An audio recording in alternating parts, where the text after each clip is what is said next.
Shalom saudara-saudara terkasih, kembali berjumpa dengan saya dalam Gembala Menyapa edisi saat ini.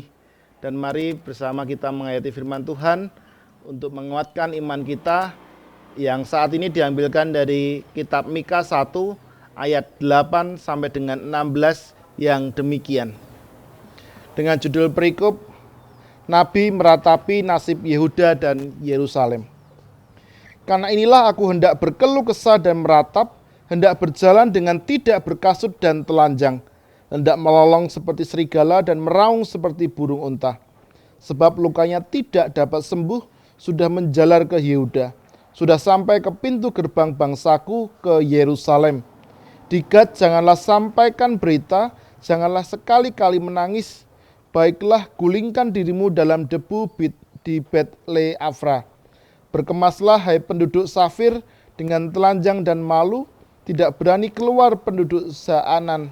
Ratapan Bet Haisel menghalangi engkau untuk tetap berdiri. Dengan bimbang penduduk Marot berharap akan kebaikan, sebab malapetaka turun daripada Tuhan sampai ke pintu gerbang Yerusalem. Pasanglah kuda teji pada kereta, hai penduduk Lakis, inilah permulaan dosa bagi putri Sion, sebab kepadamulah terdapat pelanggaran Israel. Sebab itu baiklah diberi hadiah perpisahan kepada Moreshet Gad, rumah-rumah Aksib akan menjadi tipu daya bagi raja-raja Israel. Penakluk masih akan kudatangkan kepadamu, hai penduduk Maresia, kemuliaan Israel akan sampai di Adulam. Cukurlah dan gundulkanlah kepalamu karena anak-anak kesayanganmu. Jadikanlah kepalamu gundul seperti gundulnya burung bangkai, daripadamu mereka akan masuk pembuangan. Demikian pembacaan firman Tuhan saat ini yang berbahagia kita yang mendengarkan dan melakukan dalam kehidupan sehari-hari. Haleluya. Saudara-saudara terkasih, firman Tuhan saat ini dengan tema berduka yang tepat. Saudara-saudara terkasih, berbicara mengenai kedukaan, tentu sebuah peristiwa yang sudah lazim dan mungkin pernah kita alami dalam kehidupan ini. Kedukaan bisa muncul karena berbagai macam sebab yang berbeda-beda.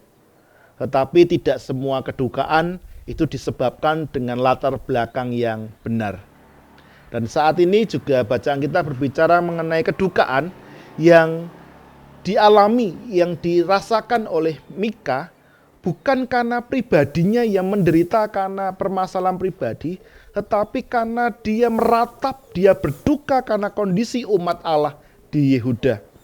Dia mengungkapkan kesedihannya dengan cara yang lazim pada saat itu, yaitu dengan cara dia tidak memakai alas kaki dan melepaskan jubah bagian atas. Lalu kemudian dia berseru dengan suara keras bagaikan lolongan serigala, sehingga suaranya habis menjadi seperti suara burung. Dan luka yang tidak dapat sembuh merujuk pada dosa. Saudara-saudara yang terkasih, kejahatan kerajaan Israel mengakibatkan hukuman Tuhan turun kepada mereka.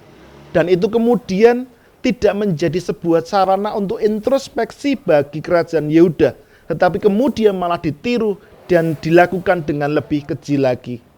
Karena itu kemudian Nabi Mika mengingatkan kepada orang-orang Yehuda supaya mereka jangan sampai jatuh dalam kehancuran yang sama ketika mereka melakukan sesuatu yang bertentangan dengan apa yang dikehendaki oleh Tuhan. Mereka diminta menggulingkan diri dalam debu. Inilah kebiasaan di Sepelah kalau mendengar berita yang buruk. Mereka membuang diri ke tanah, berguling-guling di debu sebagai ungkapan emosi mereka. Debu dalam bahasa Ibrani disebut apar, berasosiasi dengan nama iblis sebenarnya, yaitu Aprit. Tetapi Mika tidak menyuruh mereka kemudian menyatukan diri dengan iblis, melainkan sebagai lambang merendahkan diri di hadapan Tuhan. Saudara-saudara terkasih, karena itu kalau ada hukuman yang menimpa, tidak perlu diketahui oleh para musuh, agar mereka tidak menertawakan diri mereka. Kota-kota yang disebutkan dalam ayat 10 sampai dengan 15 dapat dibandingkan dalam Yosua 15 ayat 34 sampai dengan 44. Yang intinya sebenarnya Tidak ada satupun tempat di mana setiap orang dapat menghindarkan dari hukuman dari Tuhan. Dalam kedukaan, tidak sepatutnya kita ini menangis untuk menarik simpati orang lain. Tetapi dalam kedukaan yang kita alami, kita merendahkan diri di hadapan Tuhan, mohon Tuhan memberikan berkat dalam diri kita. Saudara-saudara yang terkasih, kita sering berduka untuk hal-hal yang menyangkut kepentingan pribadi. Ekspresi kedukaan yang kita perlihatkan kadang terkesan berlebihan, seolah-olah hidup kita ini yang paling menderita sedunia, paling sengsara di muka bumi ini. Tetapi mari saat ini kita semuanya berduka bahwa diri kita adalah orang-orang yang jauh dari Allah, yang senantiasa melakukan perbuatan-perbuatan yang keji di hadapan Allah. Mari kita datang kepada Tuhan, kita mohon berkat Tuhan supaya kita ini dipulihkan kembali oleh Allah. Tuhan memberkati saudara sekalian. Amin. Mari kita berdoa.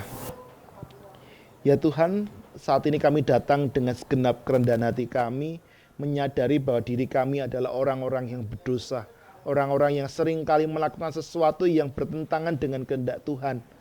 Ya Tuhan, ampuni kami dan mampukan kami untuk memperbaiki diri kami, sehingga hidup kami kemudian dipulihkan, hidup kami kembali kepada Allah, hidup kami mencerminkan sebagai surat Kristus yang hidup, yang mampu dibaca oleh setiap orang yang melihat kami, sehingga nama Tuhan semakin dipermuliakan.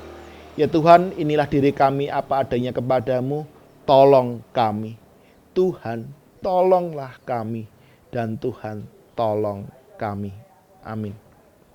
Saudara-saudara yang kasih, demikianlah Gembala Menyapa edisi saat ini, dan kita akan kembali dalam episode berikutnya. Jangan lupa untuk subscribe, like, dan share video ini menjadi berkat lebih banyak orang. Tuhan memberkati saudara sekalian. Amin.